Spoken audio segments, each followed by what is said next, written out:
And now it's a true pleasure and honor to introduce another leader, climate activist Xiye Bastida. Xiye grew up in the town of San Pedro Tultepec in Mexico. She's a member of the Otomí-Tolteca nation. She's experienced firsthand the devastating impact of climate crisis. When Xiye was just 11 years old, her town was hit by back-to-back years of climate-driven drought.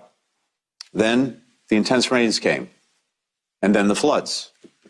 Her family was displaced, and she and her parents relocated to the United States, to New York. These dramatic swings in extreme weather are just one of the consequences of the climate crisis we're already experiencing across the world, including here in the United States, where at the same time as Xiye's town was experiencing droughts and floods, the American Southwest was in the middle of the worst drought since the 16th century. After relocating to New York, Xiye came face to face with another impact of the climate crisis in the lasting damage left by Superstorm Sandy. Wherever she went, she saw how changes driven by climate were hurting communities. So Xiye joined the Fridays for the Future movement and was one of the young activists who led their fellow students and people of all ages to strike in order to wake up the world to the impacts of the climate emergency and to call on leaders like us to take action before it's too late. In the time since, she's given much of herself to the climate justice effort. She mobilized 600 students from her school to join the March 2019 climate strike. She led a push for legislative changes in her city and state. She launched a youth activism training program. She addressed the United Nations. For Xiye, this isn't a hobby, it's a way of life. Xiye is part of a rising generation of leaders who are pushing us to make the necessary changes that we've put off for too long. She and her fellow young leaders have earned a seat at the table, not just because they will bear more of the consequences of climate change or the world's inaction on climate, but also because of the urgency, ingenuity, and total dedication that they have brought to this effort. We've asked a lot of our young people. They're delivering. Now it's time we ask more of ourselves. Xiye comes from a line of environmental activists. Her grandparents fought for decades to protect her indigenous nation's sacred lands in Mexico. Her parents were environmental advocates too. Something Xiye's father told her continues to guide her activism to this day. And I quote, "Leave everything better than you found it." That's also our responsibility. It's what this summit is all about.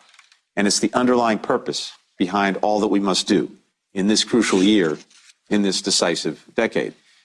If we act together, we can turn the need to reduce our emissions and adapt our communities into once-in-generations opportunity to improve the lives of our people and build more just, equitable, and sustainable societies.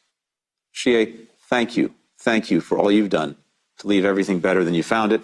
We're humbled and inspired by your service, and now we look forward to hearing from you.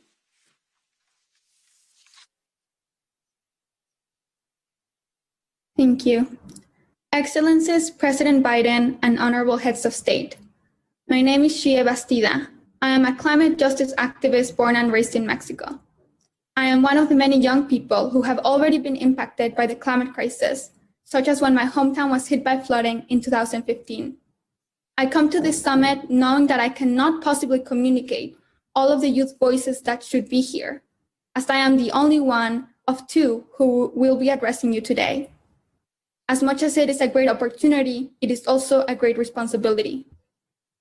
I did not want to stand here and read our concerns and demands, because if you had been listening, you would know what they are.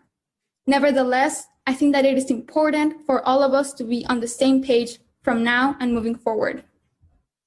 The climate crisis is the result of those perpetuating and upholding the harmful systems of colonialism, oppression, capitalism, and market-oriented greenwash solutions.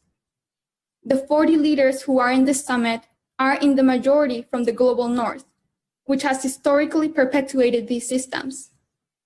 The communities who are the most affected, those who have endured displacement because of drought, flooding, wildfires, crop failure, and human rights abuse, are not fully represented here today. Solutions must be aligned with the fact that climate justice is social justice. We can no longer keep having summits and conversations around what needs to change because we already have all of the solutions that we need. So all we have to do is implement them. The fossil fuel industry and the systems that uphold the climate crisis rely on the existence of sacrifice zones. And these sacrifice zones have been intentionally picked to target the global South and Black and Brown communities in the global North. This is why when it comes to sustainable solutions, we youth need to participate in decision-making spaces to ensure that the green economy track will not be replicating systems of exploitation and creating new sacrifice zones, because this is already happening in many regions of the world. Green economy with business as usual would severely affect frontline Black, Brown, and Indigenous communities. You need to accept that the era of fossil fuels is over. We need a just transition to renewables worldwide so that we can stop emitting carbon and focus on drawing down carbon. But most importantly, all of these solutions must be implemented with the voices of frontline Black, Brown, and Indigenous communities as leaders and decision makers. We demand that you stop fossil fuel investments and subsidies. We demand that you stop any new fossil fuel infrastructure and existing fossil fuel extraction, including pipelines. We demand comprehensive, non-Eurocentric, and intersectional climate education, including literacy on climate justice, environmental racism, ancestral and Indigenous wisdom, on historical movements, disability justice, green careers, and sustainable living. We demand that you stop systematically targeting the global South and Black and Brown and Indigenous communities through environmental plunder, the exploitation of our lands, and neoliberal policies. We demand to get to net zero emissions by 2030, not net zero by 2050, including concrete plans regarding how to get there by annual binding carbon budgets. We demand that countries increase their commitments to be in line with the Paris Agreement target of 1.5 degrees of warming, which is already a compromise for the Arctic, the Amazon rainforest, island nations, and much of the African continent. Here's where we hope that all countries replicate President Biden's commitment to cutting carbon emissions in half by 2030, because we must. We demand that global North countries recognize climate migrants as such. We demand that governments enact policies to protect land defenders and acknowledge our right to peaceful protest and mobilization. You will often tell us again and again that we are being unrealistic and unreasonable.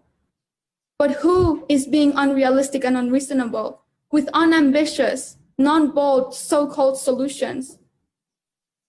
You are the ones creating and finding loopholes in your own legislations, resolutions, policies, and agreements. You are the naive ones if you think we can survive this crisis in the current way of living. You are the pessimists if you don't believe we have what it takes to change the world. If you want to know why youth activists are rising up, it's because we're striving for joy. Joy for our communities and future generations. The climate crisis is so violent and it has exacerbated so much injustice. It is time that you stop thanking us for being activists. It's time for all of us to rise together and recognize that the climate crisis is not only the biggest challenge that humanity has ever faced, but it is also the biggest opportunity that we have to change the world. To end, please keep in mind that throughout the summit, the Fridays for Future is holding a summit on April 23rd to say the things we want the whole world to know. My generation is making sure that there are alternative, inclusive, and radical discourses. In order for this summit to have an impact, it is imperative that our demands are recognized and implemented. It is not enough to ask what world we are delivering to future generations, but what generations we are delivering to the world. As youth, we want to make sure that we can continue to live in harmony with Mother Earth. Until we see the necessary paradigm shift, we will keep demanding holistic solutions, and most importantly, we will be watching and we will be organizing.